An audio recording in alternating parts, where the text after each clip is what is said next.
Hey everybody, Z Garcia here. Welcome back to Board Game Blender. Today we are talking about relics and artifacts. So games that feature some sort of, either being a supernatural relic or artifact, or maybe something mechanical, maybe something real world, but just something for you to pursue, to utilize, maybe even to attempt to destroy in the game. Maybe that's your goal.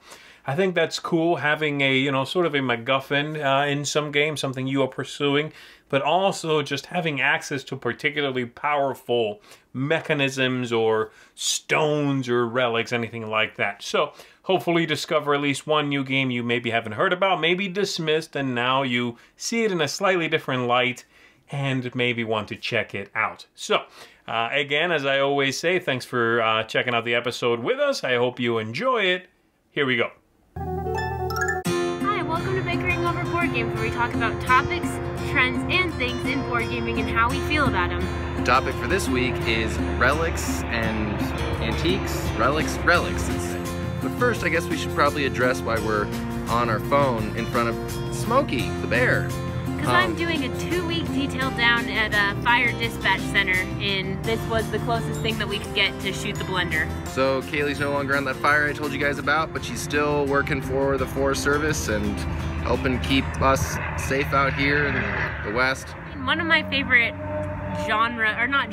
worlds of gaming, it would be the Cthulhu universe, and there's definitely a lot of relics in there. That's what I instantly thought of, but I mean, that just seemed like such low-hanging fruit. So I just learned that they're actually going to do a reprint of Arkham Horror, which is a game that we've owned for a while. It's kind of a little bit of a relic itself. I don't know, so maybe what I was thinking about talking about this week would be either A, reprints, like 3rd editions, 2nd editions. I played Twilight Imperium 4th edition this summer and had a blast. I've actually never played Twilight Imperium, and I really enjoyed TI4, and so I know there's probably some die-hard TI3 fans out there, but I enjoyed TI4 and I'm not sure I would want to try anything else. I think it's managing expectations. You know, like Disneyland, if you go there when you're a kid, you're gonna like it, and when they change things, you're not gonna like it, but if you go and it's already changed, then you're gonna like it. For example, Mansions of Madness, I don't like the new, not analog one. You don't like the 2nd edition like you like the 1st edition? Yeah, because the first was the first that I ever played, so who knows how it would have been if I would have played the 2nd edition first.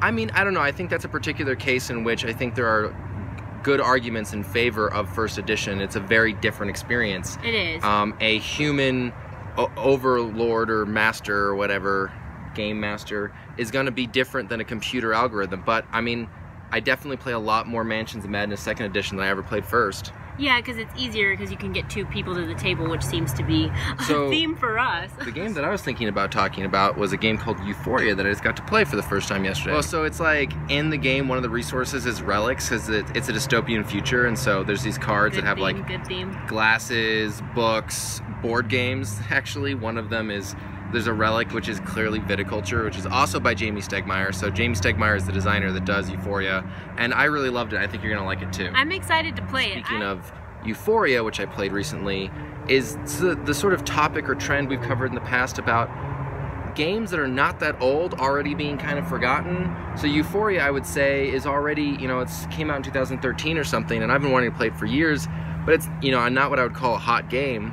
Well, it's hard to get to the table when it's not hot, too. Yeah, and so I feel like good games out there that sort of just fall away. You just sort of forget about them. And then meanwhile, we're releasing new editions of Arkham Horror, and so, I don't know. I mean, it seems to be like an interesting balance. Well, I'm hoping that I think you'll like Euphoria. I'm excited to play it. I need some new games. This summer's kind of left me no What's time. An oldie but a goodie that you love? Or what's a game that you think could use a new edition? Reprint where they maybe fix a couple things. Maybe that's where we should leave it. What are some other games, maybe not so well known, that are just as deserving of a reprint and a refresh on the rules so you can get at the heart of what's good? Speaking of which, I cannot wait for the reprint on Pret-a-Porter. Pret-a-Porter? Pret-a-Porter. I really hope they don't retheme it like they're talking about doing. Well, you're excited about Pret-a-Porter, I am. right? Yeah, really excited. You're just excited for this to be over? It's hot and I have to get back to work. Cheers! Cheers!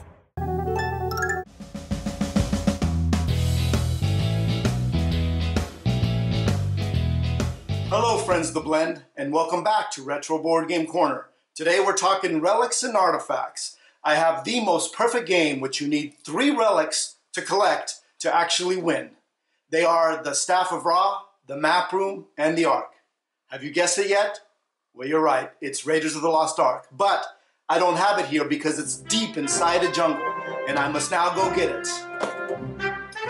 Here we go.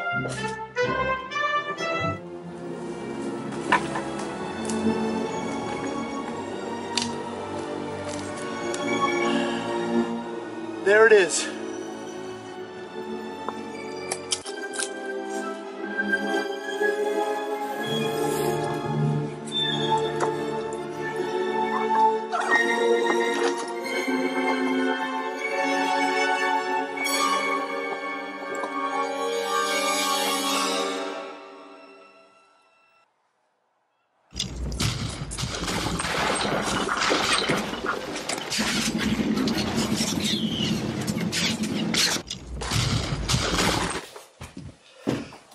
I just barely made it out of there. Here I have Raiders of the Lost Ark, the game, published in 1981 by Kenner. This is a 2 to 6 player game in which you're racing around the globe trying to collect 3 relics to win the game. Let me set this up and show you how it works. So this is what the game board will look like set up. First, everybody's going to pick a color and then put it in any unoccupied country that they desire. So let's say it's like that. And then you're going to draw cards until you get a country card, and that's where the finish line to the game will be. So I'll draw cards. Egypt. Egypt is right here. So that is going to be the finish of the game right here. Every player is going to be dealt a hand of 6 cards, and you keep those a secret from all the other players. There's 5 different types of cards, and I'll explain them in a second. Every turn you're going to roll the dice, and you're going to move that amount of pips along the path any way you want to go. And or you can play a card. So the cards are as follows. If you play a country card, you just move directly to that country. If you play an air passage card, you're going to double the amount of pips on your die roll.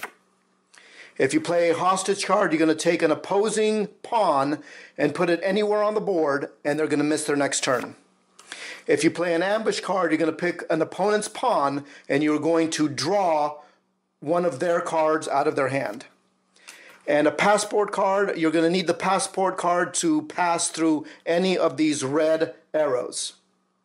Now the way to get more cards is anytime that you pass through a country or stop at a country, you will draw 1 new card. So the object of the game is to get these 3 cards in your possession: the Staff of Ra, the Map Room, and the Ark. So once you have all 3 of those cards, you will go back to the country that you drew in the beginning of the game. And once you get there, just show that you have the 3 cards and you will win the game.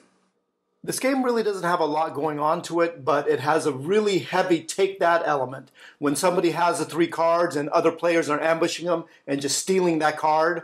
And it can go back and forth like that several times before somebody actually finishes the game. And can you believe that this movie came out 37 years ago? I remember it like it was just yesterday. Well, if you have any comments, comment below, or you can tweet them to me at RetroBoardGamer. And as always, may your rolls be high.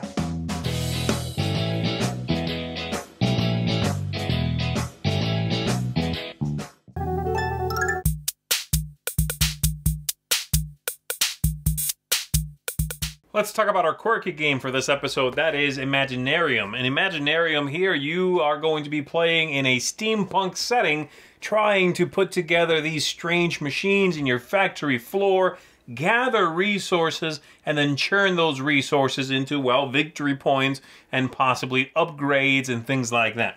Everyone is going to have one of these boards that represents your factory floor and the actions you can take.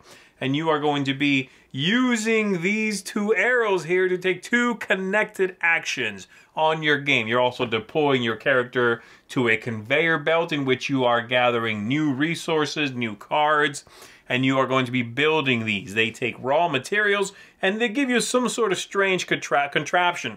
Some of them produce things, some of them make victory points, some of them even let you do a one-time effect in which you take something from another player's factory, right? And so the artifacts in this game are actual mechanical artifacts. And when I say actual, I mean, steampunk actual. They're all, of course, basically science fiction, but they are a mechanical thing that's supposed to do something in this world. This game has a lot of quirks about it. It's actually a very sort of strange, contraption, for lack of a better term, in which it brings a lot of sort of different mechanisms together. It has at play so many different things, but it's largely a resource management game. You are managing what you've gathered. You are also managing space on your factory floor because you only have room for 4 machines down here. And so very quickly you'll find yourself having to combine machines into a single spot in order to open up a spot, put something new there, and also the ones you combined should generate something better for you. You're also hiring assistants, which are these very strange looking, anthropomorphic animals to give you special abilities. And you can only have 3 of those throughout the game. They'll go up here at the top of your factory floor. The game just feels quirky. Everything about it is strange. The theme is strange. The look is very strange. In fact, many people find the look off-putting. I think it's just bizarre. I don't find it off-putting, but it's there.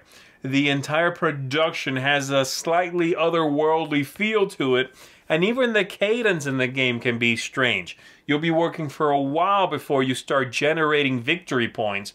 But then once you do, players will start working towards the number they need. I believe it's 15. And you'll eventually, suddenly speed up near the end of the game and get there. But it does have a strange ramp-up effect. This is definitely a game that I would say is not for everybody. You have to like all of these sort of mechanisms. And you have to be okay with the game having some sort of rough edges. This is not a game that's been polished to perfection. But I have to say, I think that's part of its charm. The design, the sort of jagged edges here, fit the theme in some ways. It really does feel like they put you in this, slightly broken down mechanical world, in this setting, and told you, okay, go to work. Try to see what you can mine out, what you can combine, what you can get done. Can you win? Can you accomplish these goals? Who do you hire? Who do you put in your corner? How do you pick the cards you want? What do you go for? Do you want to be confrontational? Do you want to just be better at the few things you can do? Which actions do you enhance? I really think it's clever. It's interesting. I don't even love this game, but I can respect it, and I certainly enjoy playing it. But it's a very strange contraption, this one. Unfortunately, this one recently had a Kickstarter to bring it in from Europe, I believe it was, to, republish it in the US at the very least. And that Kickstarter did not fund, unfortunately, so it might be a little bit harder to get this one these days. But I think it's worth, grabbing a copy of, maybe finding one. Maybe, hopefully, they'll Kickstart it again and it'll fund that time. It's neat. It's weird. It's from one of my favorite designers as well, Bruno Catala. He's a co-designer on this. And while I wouldn't say it's one of his best games, it's probably one of the weirdest ones. So, for whatever that's worth. Imaginarium, that's my quirky game for this episode. Try to get your hands on it and build some crazy stuff. I'll see you next time. Hi everyone. Me and Linda. And I'm Callie. And I'm Rafa. And we're the Board Game Buddies. Yeah. And today we're bringing you...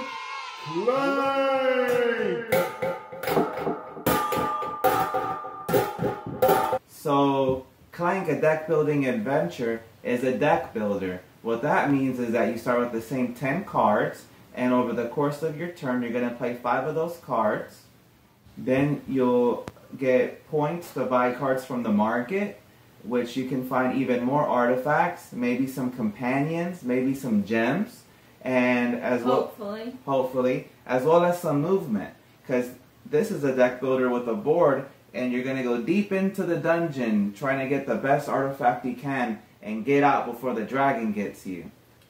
But if you're too loud and making clank, you're going to lead the dragon to you.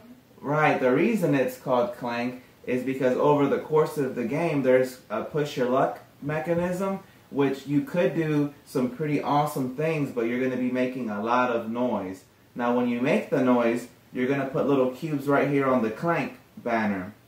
When the dragon attacks, everyone will take all their clank, put it in a bag, mix it all up, and draw. And if your color is drawn, then you have to take hit points. Exactly. Is there anything that you find unique about the game?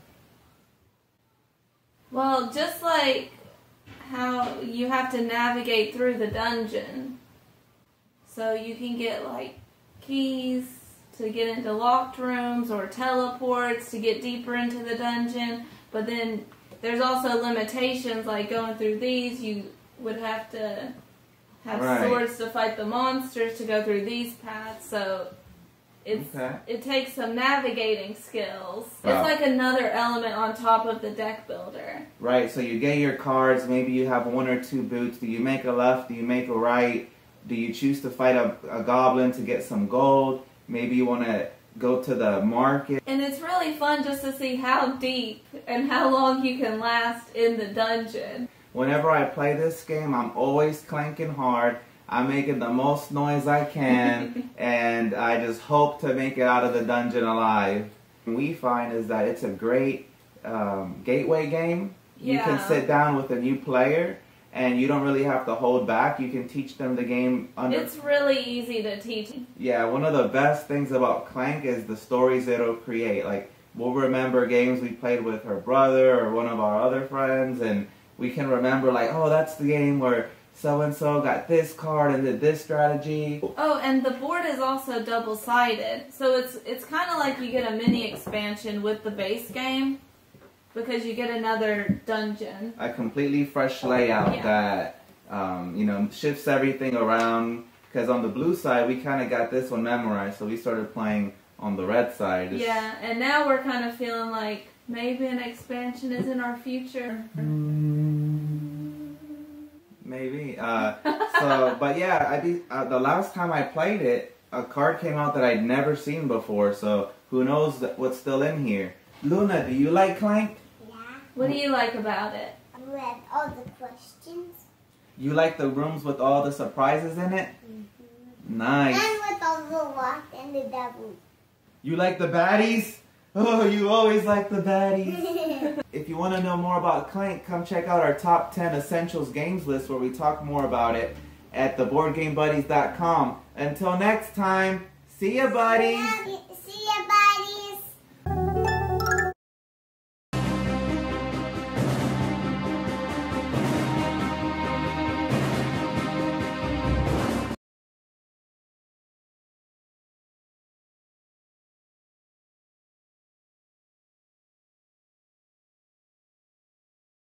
Howdy folks, welcome to Two Player Showdown. I'm Rebecca, this is Hunter, and today we're going to talk about Anachrony. I love Anachrony. It's one of my favorite worker placement games. It takes a futuristic sci-fi post-apocalyptic type setting and it does all sorts of cool mechanisms, but my favorite is the fact that when you need resources and you're desperate for them, you can borrow from the future and bring it back to the past. And but you have to remember when you get to the future, you have to send it back. Yes, there are so many fun things about it. The main thing, of course, is that this is a worker placement game, but there are other things that are really interesting about it, so let me show you. We love this game so much, in fact, let me show you. We went ahead and got an insert for this thing. So here is our lovely insert. And let me talk about this. The components are really well made. It's a very sturdy setup. It's heavy-duty cardboard player mats. It does have a nice score sheet, so you're not trying to do all of this in your head. It maths it out for you. Basically, what you're doing is you're building up so that you can leave your planet by the end of the game, because there's basically a big disaster that's about to happen. And so you have to build up and everything, and you have to delegate what you need to do. One thing about it, though, is that some of the stuff happens where you can't go without having a spacesuit. So you need to plan ahead and set aside the resources in the spacesuits, which cost, And you need to be able to do that and plan ahead at the beginning of the turn for what you're going to need to use. Show them the spacesuits. Show them the spacesuits. Oh, okay, I'll show you the spacesuits. They are very cool. They're probably our favorite part of the game. This is one of the expansions, I believe, right? And so you've got these little spacesuits, and you'll put your worker in the little space sure guy. I'm thirsty. The base game doesn't have. Man, I wish I had something to drink. Really, but they're just for fun. Who are you? I'm from the future. Future. Actions. So if you don't set those I'm your aside, great, or the great, players great, block great, that, great, you're not able great, to do great, those actions. great grandson. Plan ahead, Why are you there's here? a lot of strategy involved with that. I really enjoy this aspect of the game. Sturdy pieces too. Thanks. Now the other things, all of the components are really solid. The insert's fantastic, by the way. So if you want to, if you really enjoy the game, I highly recommend that you invest in this. Yeah, this quickly became one of our favorite worker placement games, one of our favorite overall games. We love the sci-fi theme. It's just a really fun game. Don't let the game appearance fool you into thinking it's super heavy, because it's not too bad to learn. I mean, it is a mid-weight Euro game. They say that it's about 30 minutes a player, and that seems to be pretty accurate. And the nice thing is this plays fantastically two-player. I don't even recall, it's such a minimal adjustment if we have any. Honestly, I don't know. I know, I'm trying to remember. We've only played it two-player. Yeah, so it's obviously it's very smooth, and we love playing it two-player, and I can only imagine it's going to be awesome when we play it with more. So, we would highly recommend playing Anachrony. Thank you so much.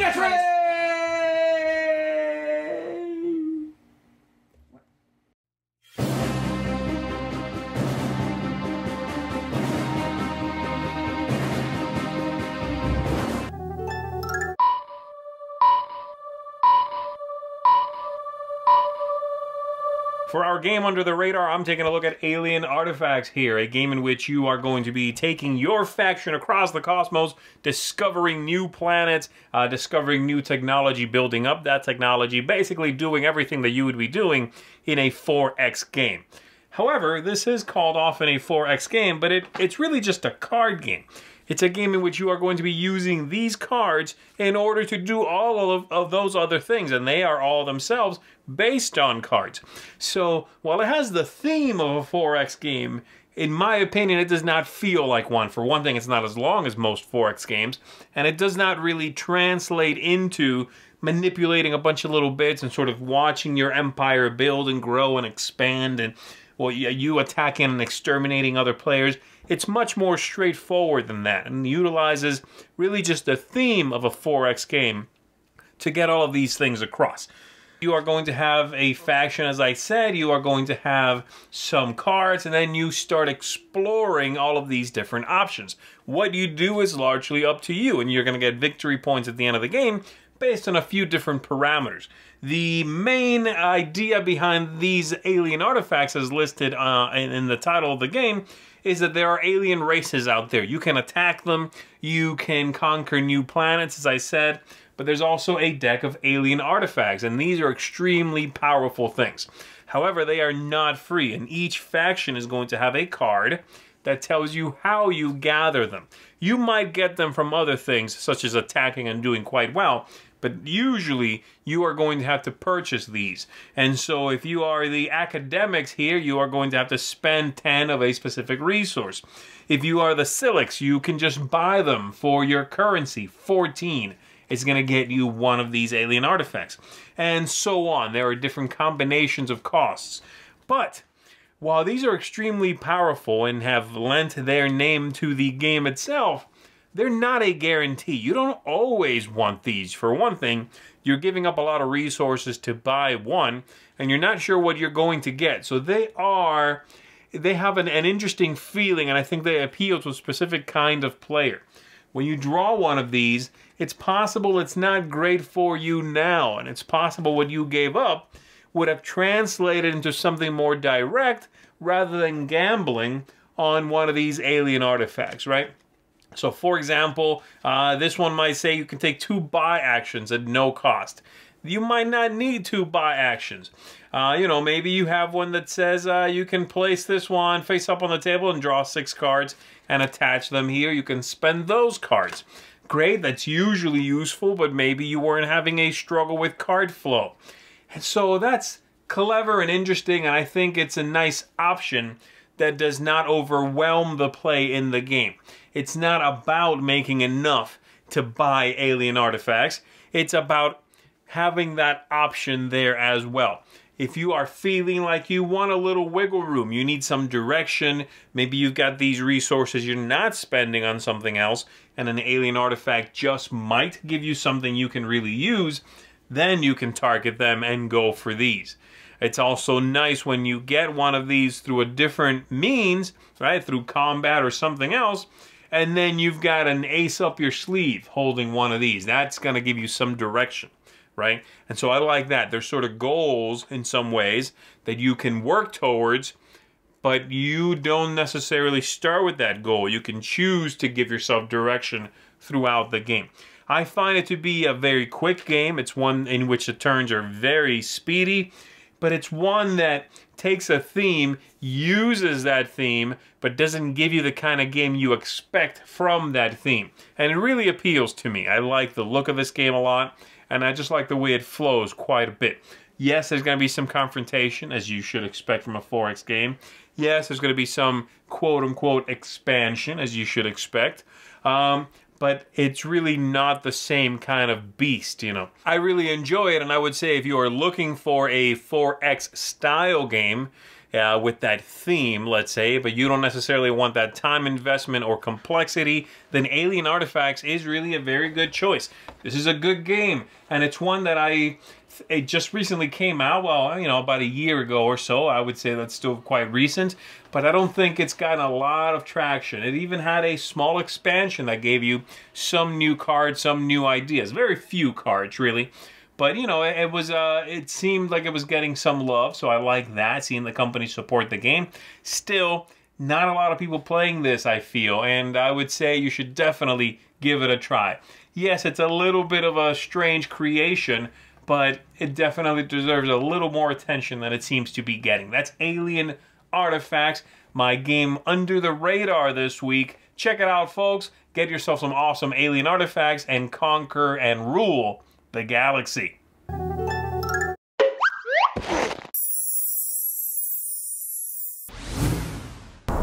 Hi everybody, it's Stephanie and Shelby here. Today we are heading out to PAX West here in Seattle. We're about a 30-minute drive from the convention center, and we are super excited to get there because we are going to see so many things like video games and board games, and I'm really excited to see all the different cosplay. Yep. All right, let's go.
And that's going to do it for us, everybody. A big thanks to all my contributors, of course. Big thanks to you for tuning in and checking this out.